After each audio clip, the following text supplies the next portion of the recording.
Jadi Zulkarnain diberi ilham oleh Allah bagaimana cara membuat antara dua puncak gunung. Subhanallah. Kaum muslimin, ini gunung.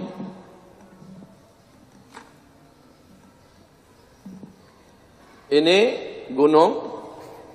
Ini gunung. Di antara ini rata, inilah yang dicor oleh Zulkarnain. Subhanallah kaum muslimin. Sekali lagi Ibnu Battutah telah sampai kemari. Ibnu Battutah bercerita apa yang mereka temukan, apa yang mereka lihat, dan apa rekomendasi dari penduduk setempat. Bahkan penduduk setempat mengatakan jangan pernah pergi ke situ. Semacam ada hawa kematian kalau mendekat ke sana, Pak. Merinding seluruh bulu roma. Saya pernah mendengar dari ustadz anak kandungnya Abu Bakar Al-Ba'asyir, Ustadz Abdul Rahim. Beliau mengatakan beliau pernah mendekati tempat itu. Memang beliau mengatakan semacam ada hawa negatif yang sangat tidak nyaman. Tidak ada penduduk yang berani mendekati tempat ini, Pak. Tayyib. Dan ini ada janji dari Allah bahwa ada masanya nanti akan keluar, akan lepas, akan runtuh. Ketika ini runtuh, maka mereka pun meluncur seperti sarang semut yang diganggu, keluar semutnya kemudian merata kemana-mana. Kita lanjutkan firman Allah. Lanjutkan terjemahnya. Ketika besi itu sudah menjadi merah seperti api, dia pun berkata, berilah aku tembaga yang mendidih, agar kutuangkan ke atasnya besi panas itu. Maka mereka Ya'juj dan Ma'juj tidak dapat mendakinya dan tidak dapat pula melubanginya. Nah, kaum muslimin yang kami muliakan, dinding ini wahai hamba-hamba Allah yang kami muliakan, dimulai dengan nama Allah, dimulai dengan zikir, dimulai dengan doa oleh Zulkarnain beserta bala tentaranya. Maka sejak itu didoakan, sejak itu dinding ini bukan hanya dinding biasa, tapi dinding berlapis kekuatan zikir dan doa. Tidak ada yang mampu, tidak ada yang mampu menjebol dinding ini. Kata Rasulullah SAW, nanti kita bacakan hadisnya, bahwa setiap kali Ya'juj Ma'juj berhasil melobangi dengan kerja keras yang dahsyat sebesar ini, kata Rasul, sebesar ini, setiap kali dia berhasil melobangi sebesar ini, hari pun sudah malam. Kata pemimpinnya, balik lagi, besok kita lanjutkan. Dalam satu malam itu Allah telah kembalikan utuh dinding ini. Besok mereka lihat lagi, sudah ketutup lagi, semangat mereka nggak pernah patah, tidak pernah padam, ulang balik sampai tenggelam matahari, hari gelap, mereka sudah berhasil melobang lagi kecil. Tapi tidak pernah, besoknya balik lagi. Seperti itulah hari-hari mereka, Pak. Luar biasa gigih ini manusia, Ya'juj dan Ma'juj. Terus dia Zulkarnain berkata, dinding ini adalah rahmat dari Tuhanku. Maka apabila janji Tuhanku Zulkarnain sudah sombong seperti Sulaiman ketika mampu mendatangkan singgasananya Balqis. Terkenal singgasana itu, Pak, singgasana yang besar, berat, mewah, bertahtakan dan berlapiskan emas, permata dan luar biasa. Enggak ada orang di bumi yang sanggup buat singgasana seindah Balqis punya. Tapi Sulaiman menawarkan, buat sayembara, siapa di antara kalian yang mampu mendatangkan secepat mungkin istananya Balqis kemari? Jin Ifrit, terkenal dengan jin terkuat dari bangsa jin, berkata, saya mampu sebelum engkau berdiri tempatmu, dia sudah nyampe sini. Seorang wali Allah berkata, insya Allah sebelum engkau memejamkan kelopak matamu sudah nyampe kemari. Kalah kemampuan jin Ifrit. Bismillah, silahkan, langsung sampai di tempat. Dan ini adalah karamah yang sempurna dari seorang wali Allah Subhanahu wa taala. Setelah nyampe, dilihat oleh Sulaiman, Masya Allah, ini singgasana, Masya Allah. Langsung sujud syukur Sulaiman, dan dia tidaklah menyombongkan diri. Sulaiman berkata, hadza min fadli rabbi, ini hanyalah dari karunia Allah untukku. Zulkarnain juga begitu, setelah membuat prestasi yang sampai hari kiamat gak akan ada yang bisa buat coran dari besi setinggi ini, Pak. Coran dari besi setinggi ini, tantang Amerika, sanggup nggak? Kumpulkan semua negara besar di dunia, buat dari satu gunung ke gunung, dibuat coran besi, sanggup nggak? Berapa biaya yang harus dihabiskan itu? Dan Zulkarnain telah melakukannya. Makanya beliau mengatakan, hadza, ini adalah rahmat dari Rabbku. Dia tidak sombong. Sesuatu yang dibangun di atas kerendahan hati, ketawaduan, maka dia akan dilanggengkan oleh Allah Subhanahu wa taala. Bandingkan dengan sesuatu yang dibangun di atas kesombongan dan keangkuhan, Allah akan hancurkan dia dengan sangat cepat. Terus, maka apabila janji Tuhanku sudah datang, dia akan menghancur luluhkannya, dan janji Tuhanku itu benar. Ya, baik. Dan pada hari itu kami biarkan mereka Ya'juj dan Ma'juj berbaur antara satu dengan yang lain. Ya. Dan apabila sangkala ditiup lagi, akan kami kumpulkan mereka semuanya. Kaum muslimin, tahukah Bapak, Ibu, berapa jumlah Ya'juj dan Ma'juj? Berapa jumlahnya? Jumlah Ya'juj dan Ma'juj silahkan buka di kitab Ensiklopedia Akhir Zaman halaman 953. Lihat di situ ada hadis sahih. Halaman 953 dari kitab kita. Subhanallah, Bapak akan tercengang. Jumlah mereka tidak main-main. Adam dipanggil oleh Allah. Adam, kumpulkan anak cucumu yang akan masuk ke neraka. Jumlah mereka dalam setiap 1000 manusia, 999-nya adalah ahli neraka. Dan Nabi mengatakan yang 999 ahli neraka itu adalah perbandingan jumlah Ya'juj dan Ma'juj dengan manusia. Mayoritas penduduk neraka nanti di dalam neraka adalah Ya'juj dan Ma'juj. Sampai hari ini, sampai detik ini, saya belum mampu membayangkan betapa banyak jumlah mereka. Kumpulkan manusia sejak Adam diciptakan sampai hari kiamat. Bandingkan dengan jumlah Ya'juj dan Ma'juj. Ternyata jumlah Ya'juj dan Ma'juj dalam setiap 1000 manusia, 999-nya adalah mereka. Saat itu. Subhanallah kaum muslimin. Sudah temu halamannya? 953. Dengarkan bagaimana Rasulullah SAW menyampaikan tentang perintah Allah kepada Adam alaihissalam. Tolong dibacakan terjemahannya. Bisa nggak dibacakan dengan suara laki? Suara yang gagah.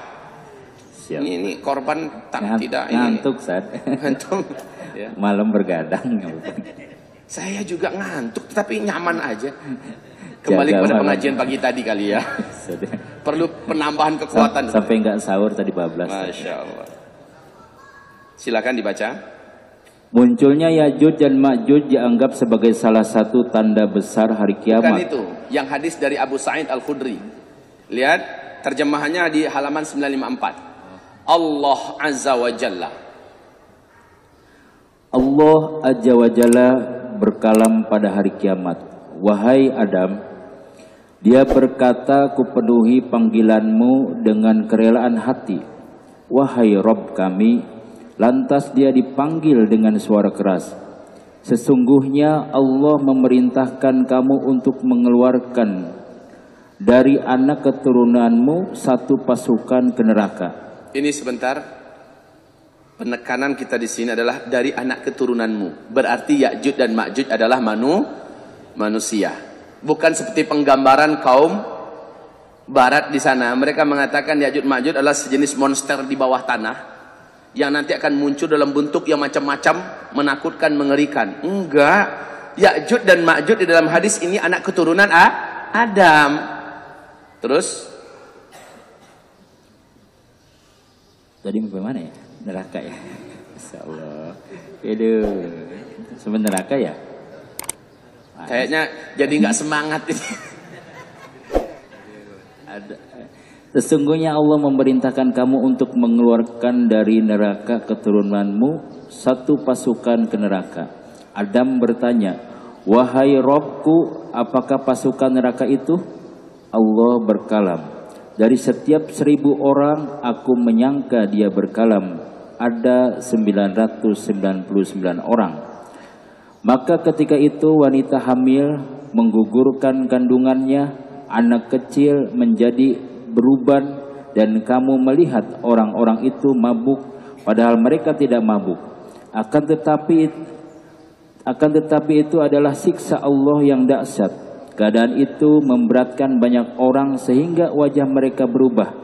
Nabi SAW bersabda, antara Ya'juj dan Ma'juj 999 dan dari kalian satu. Jelas? Perbandingan jumlah manusia yang ada dengan Ya'juj dan Ma'juj. Manusia juga, tapi banyaknya jumlah mereka itu keterlaluan, Pak. Sekarang pertanyaan yang juga tidak terjawab, lebih bagus kita katakan Allahu a'lam, adalah apakah sejak Ya'juj dan Ma'juj dikurung ini sampai sekarang dia beranak pinak di sana? Apakah dia tidak termakan oleh waktu, apakah dia tidak tersisir oleh zaman? Apakah dia tidak mati? Apakah dia hidup terus? Kalau dalam banyak riwayat, mereka termasuk jenis makhluk Allah yang dipanjangkan umur, dan mereka kayak kelinci, Pak. Kayak kelinci, kawin di mana-mana, beranak pinak terus berkembang biak. Bertambah banyak, dan mereka semakin kuat. Semasa mereka masih zaman manual, masih menggunakan pedang, tombak, panah, memang betul-betul asli manual. Ketika mereka lepas nanti, alam seperti tidak berubah menurut pandangan mereka. Sebab apa? Menurut mereka, mereka baru berapa hari, seperti Ashabul Kahfi merasakan baru berapa hari dalam gua. Sehingga ketika mereka keluar, manusia sudah kembali ke senjata manual. Orang sudah kembali mengandalkan jalan kaki dan berkuda. Berperang dengan tombak dan panah.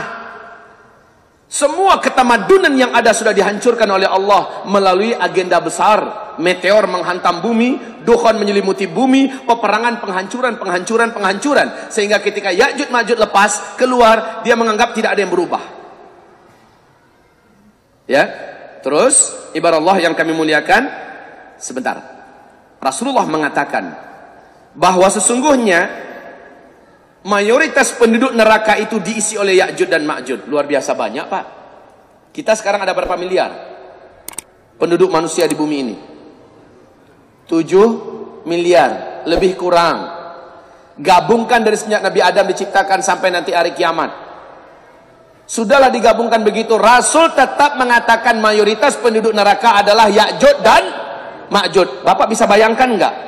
Manusia macam apa sebenarnya mereka ini? Banyaknya jumlah mereka, brutalnya mereka, jahatnya mereka.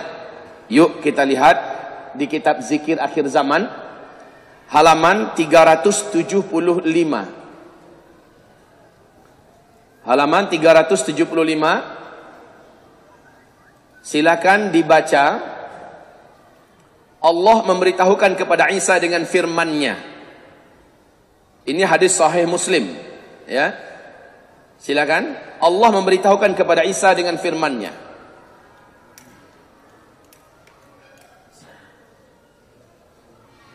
Bismillah. Allah memberitahukan kepada Isa dengan firman-Nya, tiada seorang pun yang mampu melawannya, karena itu bawalah hamba-hambaku yang baik-baik ke gunung. Lalu Allah membangkitkan, mengutus Ya'juj Ma'juj. Mereka segera datang dari seluruh tempat yang tinggi. Hai Isa, hari ini tidak ada satupun manusia yang sanggup melawan mereka. Tidak ada satupun kekuatan yang mampu menghadang mereka. Tidak ada. Hai Isa, bawa hamba-hambaku bersamamu. Bawa mereka, larilah kalian ke tempat-tempat yang tinggi. Dan pusat tempat pelarian yang direkomendasikan oleh Allah adalah Gunung Tursina. Wat-Tur, ya, Wat-Tur, Wat-Tini Waz-Zaitun, Wa-Turi-Sina, Wa-Turi-Sin. Kaum muslimin, Turisin adalah tempat yang dikeramatkan oleh Allah. Di sana Musa mendapatkan wahyu pertama, berjumpa dengan Allah Subhanahu wa taala. Allah perintahkan Musa, lepaskan sendalmu, kamu ada di tempat yang suci sekarang. Ikhla' na'lik fa innaka biwadin. Ya, tanggalkan sandal engkau. Engkau ada di tempat yang suci. Ini adalah tempat di mana Dajjal juga tidak bisa mendekat. Tursina adalah tempat Dajjal tidak bisa mendekat. Dan Ya'juj Ma'juj, seberapa banyak mereka tidak mampu menembus garis gaib yang sudah Allah tetapkan di sekitar kaki Gunung Tursina. Saat Isa naik ke atas, sudah. Ya'juj Ma'juj melihat dari bawah, mereka melihat. Tapi mereka tidak mampu menjangkau. Tidak fisik mereka, tidak senjata panah mereka. Pak, Ya'juj Ma'juj ini terkenal dengan panahnya yang sampai puluhan kilo. Belum ada di bumi yang sanggup mengalahkan kekuatan panahnya Ya'juj Ma'juj. Bapak akan dengarkan hadis nanti. Rasul mengatakan, ketika Ya'juj Ma'juj telah mengalahkan seluruh penduduk dunia, ketika Ya'juj telah membantai banyak manusia di muka bumi, Ya'juj akhirnya melayangkan panah-panah mereka ke arah langit. Ya, ketika dilepaskan tembus awan. Panah-panah mereka itu tembus ke awan, balik ke bumi dalam keadaan bergelimang darah. Lalu apa kata Ya'juj dan Ma'juj? Kita telah kalahkan penduduk seluruh bumi, seluruh penduduk bumi, dan kita telah kalahkan penduduk langit. Tidak ada hari ini yang mampu melawan kita. Subhanallah, betapa kuatnya Ya'juj Ma'juj ini, Pak. Hidung aja yang pesek, Pak. Hidungnya pesek. Ciri-ciri fisiknya lebih mirip kepada orang Mongol, lebih mirip kepada orang Tartar, lebih mirip kepada orang barbar. Lihat sifat-sifatnya nanti dijelaskan oleh Nabi SAW. Lanjutkan dulu terjemahannya. Maka kelompok yang pertama dari mereka melewati danau Tabariyah dan meminum airnya. Ingat danau Tabariyah di mana? Ingat. Israel ketika itu danau Tabariyah sudah tersisa air sedikit sekali. Kan Dajjal udah mati kan? Bapak Ibu, Ya'juj Ma'juj muncul sebaik Dajjal mati. Dajjal mati, Yahudi langsung dihabisi, kemudian langsung Ya'juj Ma'juj. Jadi Pak, runutannya begini. Ketika Dajjal dibunuh oleh Nabi Isa alaihissalam, kaum muslimin bersama Nabi Isa membunuh sehabis-habisnya orang Yahudi, sehingga tidak tersisa satu orang pun manusia. Setelah itu salib dihancurkan, manusia berbondong-bondong masuk Islam. Tidak ada satu agama pun Islam saja.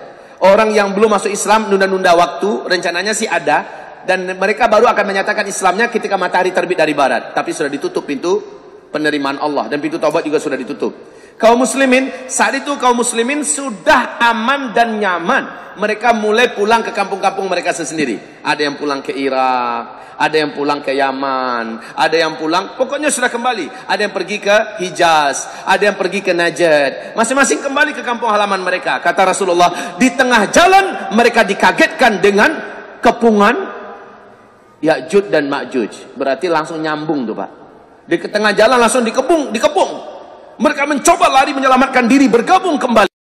Tapi sebagian mereka tidak mampu, lalu mereka mencari tempat berlindung sendiri-sendiri. Dalam keadaan itu banyak yang meninggal, para orang-orang yang beriman. Ya, enggak kelawan, gimana mau melawan? Dan itulah syahid yang terakhir. Siapapun yang didapatkan oleh Ya'juj Ma'juj, itulah syahid yang terakhir. Mencoba melawan yang enggak kelawan, Pak, ngadapin makhluk atau manusia, hobi perang, cinta darah, tidak ada kasih sayang, dan paling brutal cara perangnya, tidak terkalahkan. Baik, lanjut.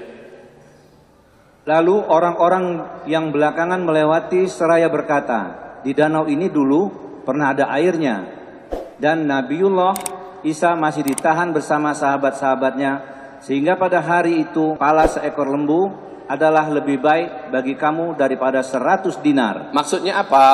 Nabi Isa terkepung di atas gunung Tursina. Orang-orang beriman yang ada di atas kelaparan. Dikepung, Pak. Dari mana dapat makanan? Gunung Tursina kan tandus. Tadi danau ini ada air, kata Ya'juj Ma'juj. Padahal kelompok yang pertama dari rombongan Ya'juj Ma'juj ini udah nyampe duluan di danau Tiberias, yang masih sisa airnya sedikit, diminum oleh mereka. Sehingga ketika mereka minum, yang bagian belakang nyampe ke situ, loh, kemarin kan ada air di sini, kok habis? Perasaan mereka masih baru saja kejadiannya. Kemarin kan ada air, kok habis? Padahal sisa air yang tersisa sedikit itu dihabisi oleh kawan-kawannya di depan. Tidak ada air sungai yang mengalir, mereka keringkan dengan cara mereka minum. Mereka kehausan, Pak. Saking banyaknya jumlah mereka. Kebayang gak sih? Saking banyak jumlah mereka sampai-sampai sisa air danau habis kering oleh mereka. Tidak ada masuk sumber mata air yang masih menyisakan air, habis oleh mereka. Tidak ada hewan ternak mereka habisi. Tidak ada manusia yang mereka jumpai melainkan mereka bantai, mereka bunuh. Tidak ada. Bahkan kata Rasulullah, itulah saatnya orang Arab habis. Tinggal tersisa sedikit. Yang sedikit itulah yang lari bersama Isa alaihissalam. Habis orang Arab, Pak, habis. Pertanyaannya, nyampe nggak ke Indonesia tuh Ya'juj Ma'juj? Akan nyampe nanti. Kita akan bacakan hadisnya. Ternyata Ya'juj Ma'juj ini mengelilingi seluruh dunia. Dan bukan hanya mengelilingi, membungkus dunia. Kata Rasulullah, sejauh mata memandang, kepala mereka aja yang nampak. Lihat ke kanan, Ya'juj Ma'juj. Lihat ke kiri, Ya'juj Ma'juj. Masya Allah, nggak kebayang, Pak. Gimana cara ngelawannya? Bruce Lee lepas dicincangnya tuh, Pak. Habis Nggak ada manusia yang perkasa di hadapan Ya'juj Ma'juj. Terus? Lalu Nabiullah Isa dan sahabatnya berdoa kepada Allah. Sebentar. Ada kekuatan yang tidak mampu dihadapi oleh Ya'juj dan Ma'juj. Semua kekuatan di bumi telah tunduk. Semua kekuatan yang ada di bumi, semua penguasa telah dihancurkan oleh Ya'juj Ma'juj. Tapi ada satu kekuatan yang Ya'juj Ma'juj benar-benar luluh di atas kekuatan itu, yaitu doa dan zikir umat Islam yang saat itu dipimpin oleh Isa alaihis salam. Kita akan bacakan nanti kaum muslimin. Stop sampai di situ dulu. Sekarang lihat kembali ensiklopedia akhir zaman kita halaman 968.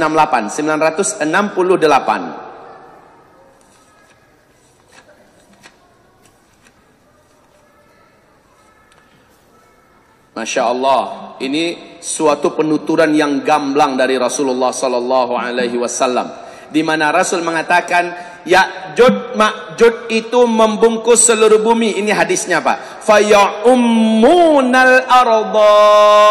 Ya'juj Ma'juj nyampe ke Indonesia. Kalau dia bertanya nyampe nggak ke Indonesia, Pak? Lihat mana?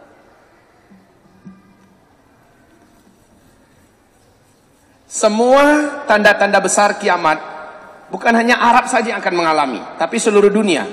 Semua tanda-tanda kiamat. Tanda kiamat yang pertama apa? Dukhan. Dukhan ini apa hanya di Arab saja? Hah? Tidak. Tapi seluruh dunia terbungkus oleh dukhan. Sampai kutub utara, kutub selatan terbungkus oleh dukhan. Bumi gelap 40 hari 40 malam. Yang namanya tanda besar, seluruh dunia ikut merasakannya. Yang kedua, munculnya Dajjal. Kata Rasulullah, seluruh negeri-negeri satu bumi akan didatangi oleh Dajjal. Tidak ada bumi yang tersisa. Seluruh kota-kota akan didatangi oleh Dajjal. Bahkan kemah-kemah yang ada di Gurun Sahara, Dajjal nyampe ke situ. Masya Allah. Hah? Tanda besar kiamat yang kedua. Yang ketiga apa? Isa alaihissalam turun. Nah, risalah tentang Isa menyebabkan seluruh dunia lepas dari cengkraman Dajjal. Dan seluruh Nasrani satu bumi masuk Islam. Subhanallah. Paham apa? Babi satu bumi dihabisi. Seluruh pajak dan upeti yang diterapkan di berbagai negara dihilangkan sama sekali oleh Isa alaihissalam. Satu bumi merasakannya. Yang keempat, ketika Ya'juj Ma'juj lepas, ini hadisnya. Coba dilihat, saya berikan stabilo biru. Lalu Ya'juj Ma'juj itu ketika mereka lepas dari kurungannya, ya'ummunal arda, mereka segera membungkus bumi ini dengan jumlah mereka yang banyak. Satu bumi Pak, berarti Ya'juj Ma'juj nyampe kemari, nyampe ke Sentul, nyampe kota Payakumbuh, sampai. Ya Allah, di dalam Al-Quran Allah menyebutkan mereka meluncur dari seluruh tempat-tempat yang tinggi. Dan ini tidak bisa ditafsirkan dengan tafsiran-tafsiran apapun kecuali secara fisik. Tafsiran zahir. Memang fisik mereka akan datang nanti dari bukit-bukit, dari gunung-gunung, mereka akan keluar. Intinya ketika tembok itu telah diizinkan oleh Allah runtuh, seolah-olah mereka dari berbagai macam bukit turun ke bawah. Di mana mereka Allah sembunyikan? Wallahu a'lam. Sekarang ini di mana peta mereka? Wallahu a'lam. Kalau Bapak bertanya kepada saya, Ustaz, sekarang di mana mereka? Temboknya udah ketemu sekarang, Pak. Ya, di mana tadi? Dengan Armenia, ya, di antara itu, Pak. Sudah ketemu sekarang. Tapi kok manusianya nggak nampak? Tapi ketika tembok itu runtuh dan tembok itu jatuh rata dengan tanah, kata Rasulullah, tiba dari berbagai dataran tinggi mereka meluncur ke bawah. Seperti orang-orang yang memang sudah lama ingin bebas, ketika mereka bebas mereka langsung meluncur. Anehnya, bukan hanya di Azerbaijan saja, bukan hanya di Siberia saja, bukan hanya di Rusia, di Cina saja mereka meluncur. Dari Arab, dari bukit-bukit yang tinggi mereka juga meluncur. Pertanyaannya, dari mana mereka Allah hadirkan? Mereka telah digaibkan oleh Allah SWT dan ketika mereka keluar, pokoknya mereka tahu mereka langsung meluncur ke daerah yang rendah. Disitulah mereka menghabisi siapapun manusia yang mereka temukan. Cuman sekali lagi, pastinya mereka meluncur juga enggak dari gunung di Indonesia, Gunung Merapi, Gunung Singgalang, kan ada gunung-gunung yang di Sumatera Barat, Gunung Kerinci. Dari itu kan mereka turun ke bawah, di mana mereka Allah sembunyikan selama ini, tidak terjawab. Jawaban yang paling pantas adalah la adri wallahu a'lam. Aku tak tahu, Allah yang lebih tahu. Pokoknya di ayat jelas sekali Allah berfirman tadi, mereka meluncur dari seluruh tempat-tempat yang tinggi. Wahum min kulli hadabin yansilun. Surat Al-Anbiya ayat 96. Wahum min kulli hadabin yansilun. Mereka dari seluruh tempat-tempat yang tinggi berlari ke bawah dan menyelimuti dan bungkus bukit itu. Kayak nggak habis-habis Pak. Terus mereka keluar. Dari mana sih mereka sebelumnya? Khalas, jangan ditanya lagi. Terus kaum muslimin yang kami muliakan, lanjutkan.